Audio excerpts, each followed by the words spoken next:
Greetings and welcome to another Warhammer 40,000 Kill Team video. Today I'm doing the October 2022 Kill Team Worldwide Stat Show, where I'll go over the stats covering all the tournament results for Kill Team. But before we get into things, please remember to like and subscribe as well as comment. Let me know what you thought of the video on the stats. Do you disagree, disagree? Do you like how, everything's turning out? And if you want, I've got a Discord you can check out in the episode description below, as well as a Patreon if you want to give me some more support. But let's get on with the video.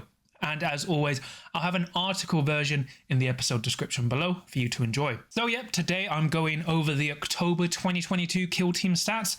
Once again, this is all thanks to Hot Sauce Teddy. Without him, none of this would be possible. I'm just the lovely face. So if you see him around in my Discord or anywhere, give him your thanks.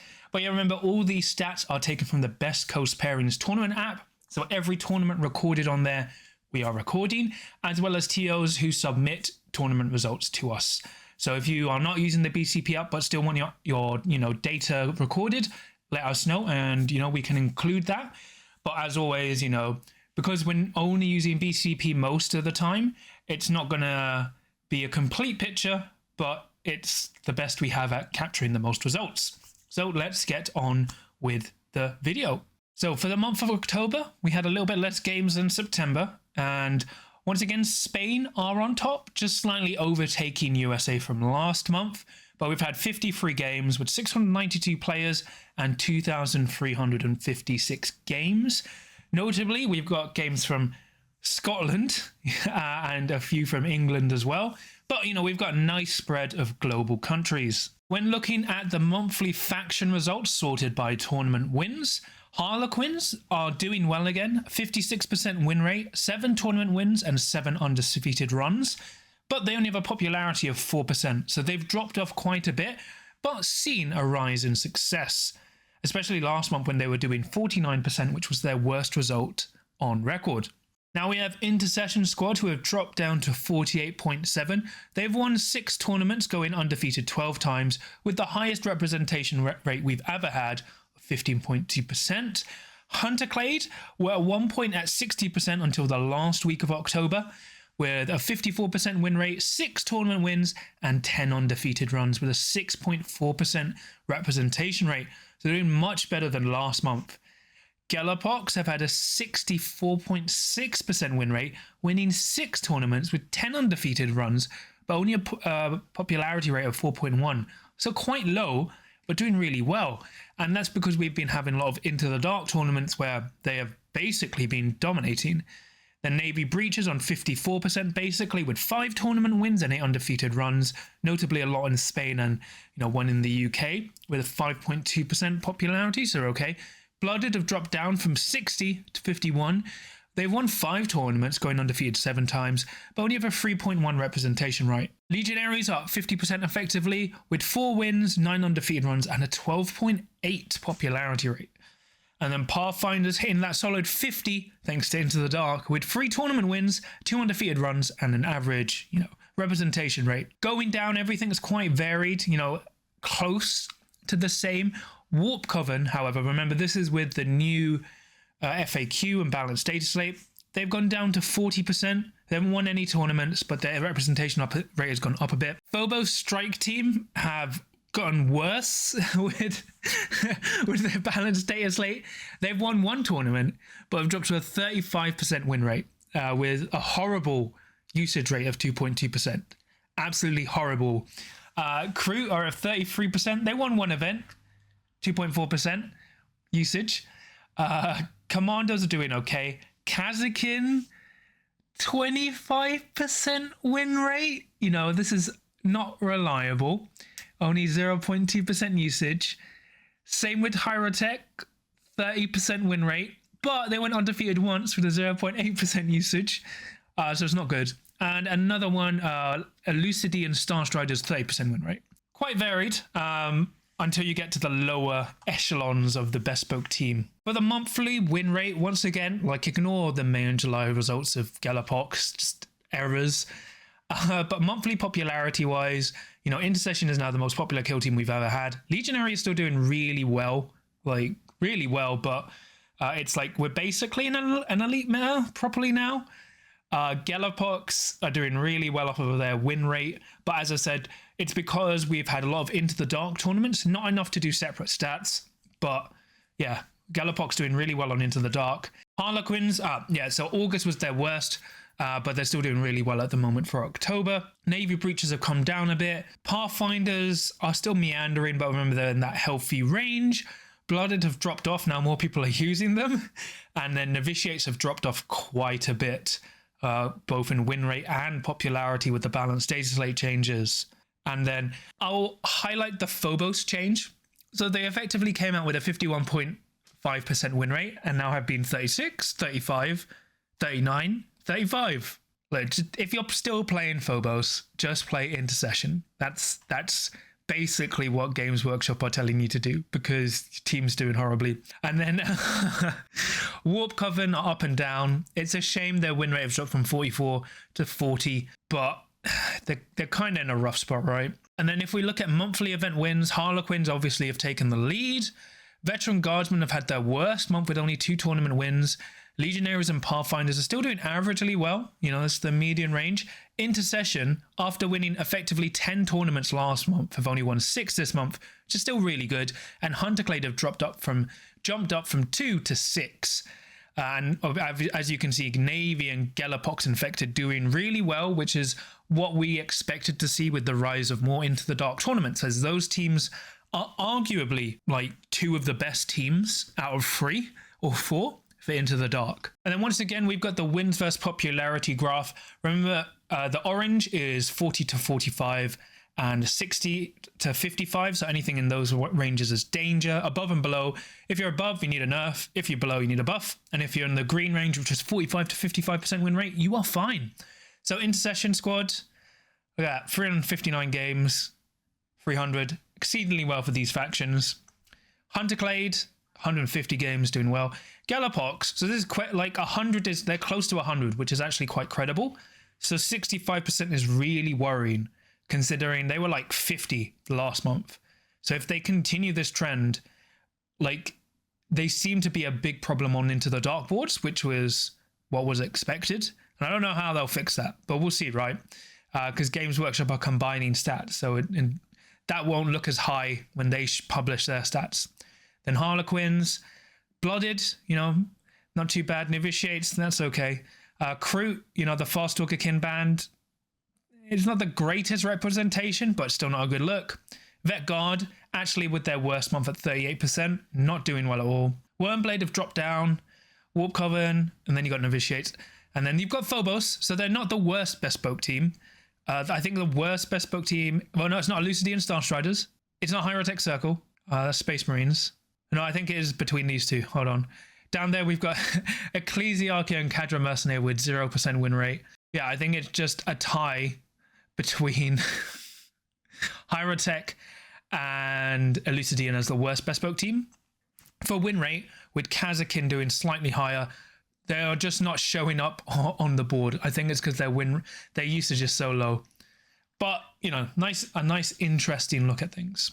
And here's the average point scored for kill teams in October. As you can see, like, this is an average from all the games we've calculated. So it's not a huge score by anything. But it's how many points they've won on average by how many points they've lost. So with the best average, it's Craftworld, but that's bespoke. Galapox with the best average compared to, like, they're losing the least points while winning the most. Harlequin's doing really well as well. Corsairs doing okay. Blooded Guardsmen, Hunterclade.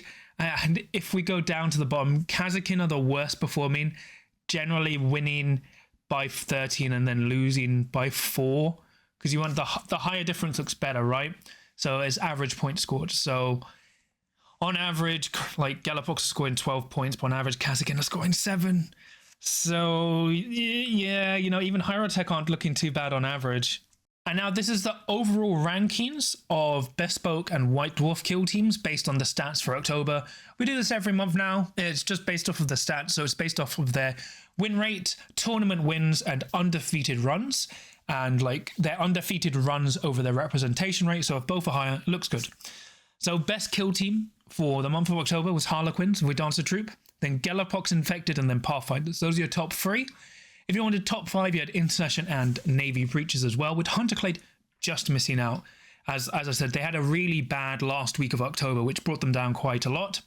At the bottom, we've got Kasrkin and Hierotek Circle, which, according to the stats, are the worst bespoke teams in the game.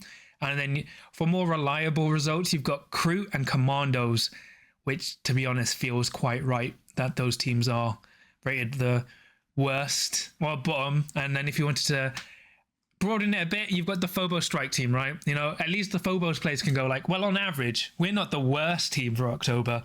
So if you're a Phobos Strike team player, there's your good news, all right? So yeah, that's pretty much it for the stats for October. Overall, game looks a bit healthy.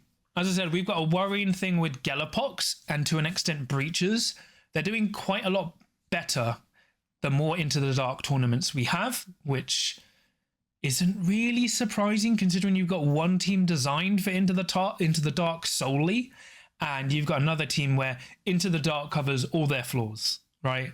So not surprising there. I think the more worrying trend this month is how badly a lot of bespoke teams are doing. So we've got Veteran Guardsmen, Commandos, Warp Coven, Phobos Strike Team, Elucidian Starstriders, Farstalker Kinband, and technically Hierotek Circle and Kasrkin, but you could kind of exclude them because of their new teams. But that's like 8 to 6 teams, which are like below 45%. And if you remove the Warp Coven and Commandos, everyone else is below 40%, which is really bad. And like Elucidian Starstriders haven't been doing well since they started. And, you know, I think they kind of need to act. Like, the worrying thing for me is obviously week by week results are never accurate, but, you know, Hunterclade weren't the best performing until like literally the last week of October. So you can argue that averages out. But I think the game is in a state where the meta is starting to unravel a bit, just because more people are playing Into the Dark, and the disparity between Into the Dark and open boards is showing a lot with the spreads of the teams and their results. So, like, obviously we're still awaiting like this FAQ, which will, you know, do something for Into the Dark, hopefully fix it. But I think on the next balanced data slate, we really need to see some more buffs for these weaker teams. Like, the Phobos one has actually made them do worse. do worse since their buff. You know, the Warp Coven buff hasn't really helped too much, even though actually I thought it would. But, you know, it's still only the first month, so things could change. But, you know, those and I like those other teams I mentioned, they're doing consistently bad. And I don't expect the Hierotek Circle or Kasrkin to do any better. So I think they're only going to get worse. Maybe Kasrkin will go up a bit, but that's what we'll need to see for November. Sorry. So it's kind of disappointing that, you know, we had a really balanced month in the last 2 months. And then this month, we've just seen more teams get really bad results overall. And it's teams that have been out for a while. So, you know, we'll have to wait till, I think, December or January for the next balanced data slate. But, you know, there's a lot of teams now that need a buff. But, you know, competitive-wise, everything seems still really fine.